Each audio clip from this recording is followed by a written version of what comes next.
Je suis en train de parler à ton cœur que tu comprennes qu'il n'y a pas un meilleur travail que l'intercession. Parce que c'est par l'intercession que je travaille avec Dieu. Je travaille avec Dieu pour faire établir la volonté de Dieu, la gloire de Dieu, les projets de Dieu sur la terre. C'est ça les intercesseurs. Et c'est merveilleux et c'est magnifique. Ça te fait rentrer dans le monde des immortels, dans le monde des mystères. Et tu vois des choses que personne n'a vues. Et tu ne sais pas comment il faut parler. Tu vas vivre des expériences que tu n'as jamais vécues toute ta vie. Quel que soit l'âge, il n'y a pas d'âge pour ça. Mais à tout travail, il y a un salaire. Pour tout travail, il y a une rémunération. La semaine dernière, on a vu un des merveilleux privilèges, un des merveilleux avantages qui sont réservés à ceux qui servent, pas tous les croyants. Il a dit la démarcation divine, la distinction. Quand Dieu te dit, vous allez voir, et dans le contexte qu'on a vu dans Malachie 3 là, le peuple est en train de dire, ça, à quoi nous sert-il de servir Dieu? Ah non, il n'y a pas d'intérêt. Il vaut mieux ne rien faire. Parce que ceux qui servent Dieu sont dans la galère. Il dit même les orgueilleux se moquent de nous. Même les méchants prospèrent. C'est ce qu'il disait. Donc il n'y a aucun intérêt à servir Dieu. Dieu dit quoi? Il dit vous allez voir. Vous allez voir. Je veux faire une chose nouvelle. Je veux soutenir mes serviteurs. Ceux qui servent ma cause. Ceux qui servent mes intérêts. Dieu promet que moi je vais les soutenir et je vais les démarquer. Mon frère, j'ai une bonne nouvelle pour toi. Toute promesse divine, écoute-moi, doit être transformée en sujet d'intercession, de supplication. Quand tu as entendu Dieu faire une promesse, prends la parole là. Va devant Dieu pour dire Seigneur, excuse-moi de te dire ça, mais comme tu as promis, tu as promis. Nous, on n'est pas des gens qui venons commander, oh, donnez-moi, donnez-moi, donnez-moi. Non, Dieu a dit qu'il va établir clairement une distinction entre ceux qui le servent et ceux qui ne le servent pas. Moi, je le sers de tout mon cœur, avec joie, avec passion. J'exige, oh Dieu, au nom de Jésus, un traitement différent. Mon cas est différent. Traite-moi selon ta parole. Dieu aime ça. Un autre avantage pour celui qui sert Dieu, merveilleux avantage, mon frère, c'est la faveur. La faveur divine. Il est écrit dans le livre de Proverbes 11, passage que nous connaissons, celui qui recherche assidûment, c'est-à-dire régulièrement, il déclenche quelque chose sur sa propre vie. Celui qui recherche le bien attire sur lui-même la faveur divine. Il acquiert, il obtient la faveur. C'est le même Salomon qui nous dit aussi un peu plus tôt que l'âme généreuse sera engraissée. Celui qui pense aux autres, on pensera à lui. Celui qui fait du bien aux autres, on lui fera du bien. Dieu te donne un raccourci. Engage-toi pour le bien des autres. Et tu vas obtenir ce qu'on appelle la faveur divine. Les hommes se battent sur la terre là, juste pour une seule chose, la faveur. Par la faveur divine, un homme peut tout avoir. C'est la faveur divine qui a fait qu'un gars comme David, jeune homme de rien du tout, dernier de sa famille, mais quand la faveur l'a localisé, sa vie a changé. Saül n'était pas encore roi. Mais quand la faveur l'a localisé, il a changé. Les hommes qui se battent sur la terre pour toutes sortes de choses, en vérité se battent pour quoi? La faveur divine. Ils font des courriers aux gens, aidez-moi, aidez-moi. Tu cherches quoi? La faveur. Il y a une faveur qui ne dépend pas des hommes, qui dépend du Très-Haut, qui vient de Dieu, qui touche les hommes, qui change la vie des hommes. Elle s'appelle la faveur divine. La faveur de Dieu s'attire. Il est écrit dans Néhémie chapitre 1. Parole de Néhémie, fils de Hakalia, au mois de Kislev, la 20e année, comme j'étais à Suse dans la capitale. Anani, l'un de mes frères et quelques hommes arrivèrent de Juda. Je l'ai questionné au sujet des Juifs réchappés qui étaient restés de la captivité au sujet de Jérusalem. Je tiens à faire une remarque, c'est qu'on parle de Néhémie. Ce monsieur Néhémie n'est ni sacrificateur, il n'est ni prophète, il n'est pas connu, il n'est rien. Il est seulement connu dans le palais royal parce qu'il est responsable des boissons du roi. En parenthèse, le roi dont on parle, c'est un roi impie. C'est un grand païen, c'est un grand pécheur. Il n'est pas sauvé, c'est pas un enfant de Dieu, s'il vous plaît. Mais auprès de lui, il y a un enfant de Dieu. Donc par la grâce de Dieu,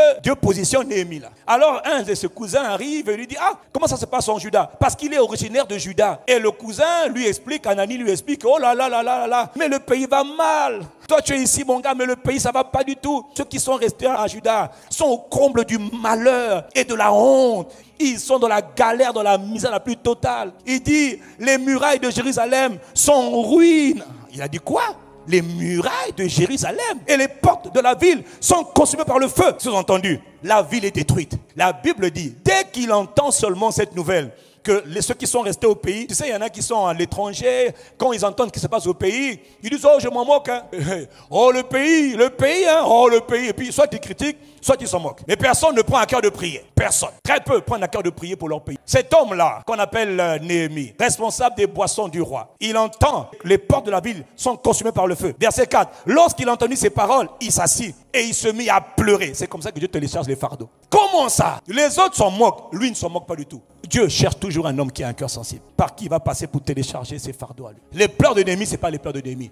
C'est les pleurs du Très-Haut. Dieu cherche quelqu'un, même ici, là, avec qui il peut partager ses fardeaux pour le peuple, ses fardeaux pour la nation, ses fardeaux pour l'Afrique, ses fardeaux pour le monde, ses fardeaux. Dieu cherche un cœur. Et Néhémie commence à pleurer. Et non seulement il pleure, mais il fit plusieurs jours dans la tristesse. Il dit, je jeûnais et je priais devant le... Donc la tristesse, les pleurs là l'ont poussé à aller prier, l'ont poussé à aller jeûner. Toi, tes pleurs là, ça s'arrête, ça dure pendant 30 minutes, ça s'arrête et la vie reprend normalement. Bon, allons faire les shopping. Parce que, non, lui, il ne fait pas le shopping, lui, il engage la prière. Pourquoi? Parce qu'ils sont le fardeau. Pourtant, il est loin, ça ne le concerne pas, mais Dieu est concerné. Et là, il engage la supplication devant Dieu. Il dit, je te supplie, ô Éternel, Dieu des cieux.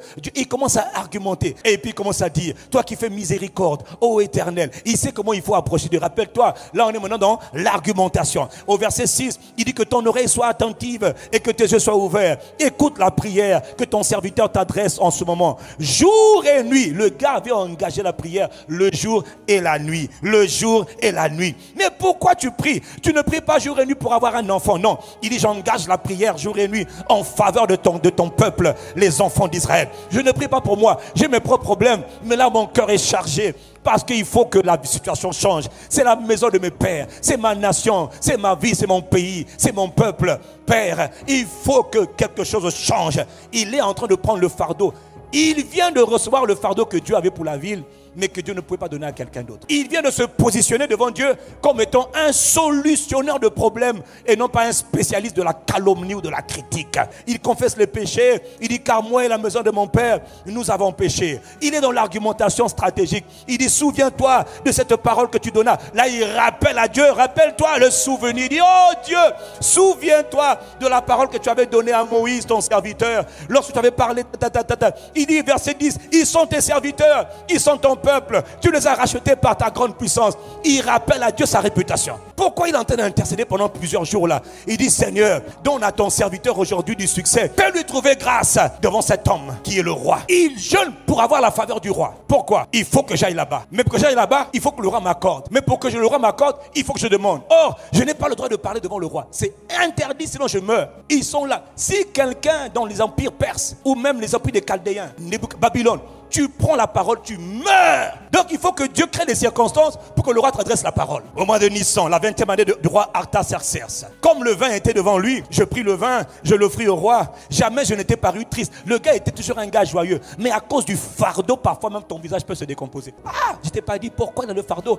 Néhémie sait que le cœur de Dieu bat pour Jérusalem. Alors, toujours la 20e année, le roi, le vin était devant le roi. Il prit le vin et il l'offrit au roi. Il dit, jamais je n'étais paru triste dans la présence du roi. Et là, par la grâce de Dieu, qui arrive rarement, le roi commence la parole. Ah, mais pourquoi ton visage est-il triste? Là, le gars dit, ouf, ma prière est en train de marcher. Pourquoi pourtant tu n'es pas malade? Ça ne peut être qu'un chagrin de cœur. Il dit, je fus saisi d'une grande peine. Pourquoi il a peur? Parce qu'il a peur de parler au roi et de mourir. Il dit, je répondis, le roi vive éternellement. Comment n'aurais-je pas un mauvais visage lorsque la ville où sont les sépulcres de mes pères est détruite et que ses portes sont consumées par le feu? Et là maintenant le roi lui dit, que demandes-tu? Néhémie, qu'est-ce que tu veux? Il dit, je priais le Dieu des cieux. Pourquoi? Il avait prié avant. Mon frère, il a engagé l'intercession avant de venir voir le roi. Beaucoup de ce que tu fais échoue parce qu'il n'y a pas d'intercession. Que demandes-tu? Et je répondis, si le roi le trouve bon, c'est si ton serviteur lui est agréable, envoie-moi en Juda, vers la ville de mes pères, pour que je rebâtisse Jérusalem. Alors le roi lui demande, quand seras-tu de retour?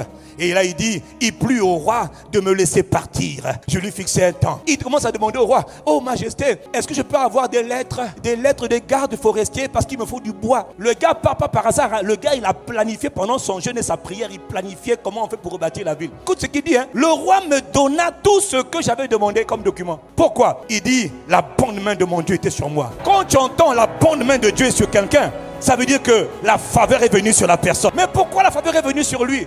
Juste parce qu'il a eu à cœur d'obéir à Dieu pour aller reconstruire Jérusalem. Jérusalem, c'est la cité du Dieu vivant. Dieu a son cœur à Jérusalem. Mon ami, Dieu a son cœur au Congo-Brazzaville. Dieu a son cœur partout. Mais est-ce que tu es capable de le voir? Il n'a pas cherché la faveur. Il a cherché à résoudre les problèmes de son pays. Il a dû demander à Dieu, me voici. Envoie-moi si tu veux. Moi, je suis disponible. Touche le roi. Et le roi était tellement touché que le roi lui a mis une escorte. Un gars qui descend maintenant 3 semaines de voyage. Le gars, il est accompagné par des chefs de l'armée. par des cavaliers. Et au verset 10, Sambala. Sambala, c'est le gouverneur de la Samarie. Jérusalem, c'était la ville de la Judée. Judée, c'était la province. Cette province n'avait pas de gouverneur. Elle était livrée à la ruine et au chaos. Et Sambala est obligé à son serviteur et les Arabes, ils virent avec un grand déplaisir que quelqu'un venait pour chercher le bien des enfants d'Israël. Toutes les fois que Dieu va t'envoyer dans un territoire, il y en a qui ne seront pas contents de te voir. Toutes les fois que Dieu va te mettre un fardeau pour le bien de quelqu'un, quelqu'un ne sera pas content. Il y a des gens qui ne veulent pas que les autres s'en sortent. Ils vont devenir tes ennemis. Puisque Dieu t'a envoyé, ce n'est plus un problème. Il dit au verset 12, après quoi je me levais pendant la nuit avec quelques hommes, sans avoir dit à quelqu'un, il garde la discrétion. Tous les fardeaux de Dieu, on ne les expose pas. Sans avoir dit à personne ce que mon Dieu m'avait mis à cœur de faire pour Jérusalem. Comment? Néhémie, qu'est-ce que tu nous dis? Que ce que je suis en train de faire ici, là, je suis revenu là, c'est quelque chose que Dieu m'avait mis à cœur. Je suis en train d'obéir à un fardeau. D'où vient mon fardeau? C'est Dieu qui me l'a planté dans mon cœur. Mais ce fardeau est venu quand j'ai commencé à intercéder. Et la faveur est venue sur moi. Et au verset 18, il rassemble les gens. Je leur raconta comment la faveur divine était sur moi. Traduction littérale. Et quelles paroles le roi m'avait adressées. Et là, tout le peuple qui l'a écouté, levons-nous et bâtissons. Ils se fortifièrent dans cette bonne résolution. Regardez, il est venu là comme un simple monsieur, juste comme les chansons du roi. Mais un peu plus loin, chapitre 8, verset 9, Néhémie a changé de statut. Il est écrit Néhémie, le gouverneur. Esdras, le sacrificateur. Dans Néhémie, chapitre 10, au verset 1, il est écrit, voici ceux qui apposaient leur sceau. Néhémie, le gouverneur. Cet homme n'est pas parti là-bas comme gouverneur. Cet homme est parti là-bas pour résoudre un problème. Mais la faveur divine était sur lui. Dieu l'a établi sur le pays. Il est devenu le gouverneur de la Judée perse. Et pourtant, Néhémie n'était pas vraiment un homme d'État. Néhémie était auprès d'un homme d'État comme un serviteur des boissons. Mais à cause du fait qu'il a eu à cœur les intérêts de Juda, Dieu, pas lui, il n'a pas demandé, Dieu l'a établi gouverneur. Gouverneur veut dire que c'est celui qui était le représentant de sa majesté le roi dans la province de Judée. Regardez comment un intercesseur, le gars est devenu un homme d'État alors qu'il n'était pas un homme d'État. Il a eu à cœur les fardeaux de Dieu pour le pays. Dieu l'a positionné dans le pays comme un homme d'État dans le pays. Toi, tu veux porter les fardeaux de ton pays, Dieu va te positionner à une place stratégique dans le pays. Pourquoi? Parce que Dieu sait que celui qui cherche le bien du pays, il s'attire la faveur divine dans le pays. Un homme qui n'était rien est devenu un gouverneur. Mon frère, mais le point important de ce message, c'est pas seulement le fait qu'il est devenu gouverneur. Non, c'est qu'avant de devenir gouverneur, ce monsieur est passé d'abord par l'école de l'intercession. L'intercession en faveur du territoire de Juda l'a positionné comme gouverneur de Juda. Un homme sacrificateur est devenu un homme d'État. Toi, tu vas être homme d'État, aucune sacrificature, aucune consistance spirituelle, aucun poids spirituel. Ils vont te manger comme un chewing-gum. Néhémie, un homme qui a commencé dans la prière et il a fini dans la royauté. Il est d'abord devenu un intercesseur avant de devenir un homme d'affaires, avant de devenir un homme d'État, avant de devenir un directeur, avant de devenir un chef de service, avant de devenir un homme élevé dans la société. Néhémie a compris qu'il fallait d'abord commencer par la case, par l'école de la sacrificature, de l'intercession. Et en parenthèse, c'est dans l'intercession que la bonne main de Dieu s'est tournée vers lui. Et quand la grâce l'a localisé, mon frère, ma soeur, que maintenant les gens ont dit, levons-nous et bâtissons. Est-ce que tu sais pourquoi les gens ont suivi Néhémie? Parce ils ont reconnu que la faveur divine était sur lui. Mon frère, conseil gratuit, ma soeur. Ne suis jamais un homme qui n'a pas la faveur divine avec lui. Mais suis toujours quelqu'un sur lequel la main de Dieu repose. Je suis le bishop. Ça ne veut rien dire, mon frère. La faveur, ce n'est pas le titre. La faveur dépasse le titre. C'était un des critères par lequel David a été recruté. Alors un des serviteurs du roi Saül prit la parole. Il dit, voici, j'ai vu un fils d'Isaïe. Il parle de David. Il sait jouer. C'est aussi un homme fort et vaillant. C'est aussi un guerrier. Dis amen. C'est un homme parlant bien et d'une belle figure. On aurait pu s'arrêter là. Hein? On dit, hé, l'Éternel est avec lui. Ça veut dire qu'il a la faveur. Le roi dit, recrutez-le, recrutez-le, recrutez-le. Toutes les entreprises, toutes les administrations, toutes les organisations ont besoin des gens sur qui la faveur repose. Que la faveur de Dieu te localise. Mais qu'elle te localise seulement à une condition. Ne la cherche pas, mais attire-la. Qu'est-ce que tu dois faire? Sers Dieu dans l'intercession.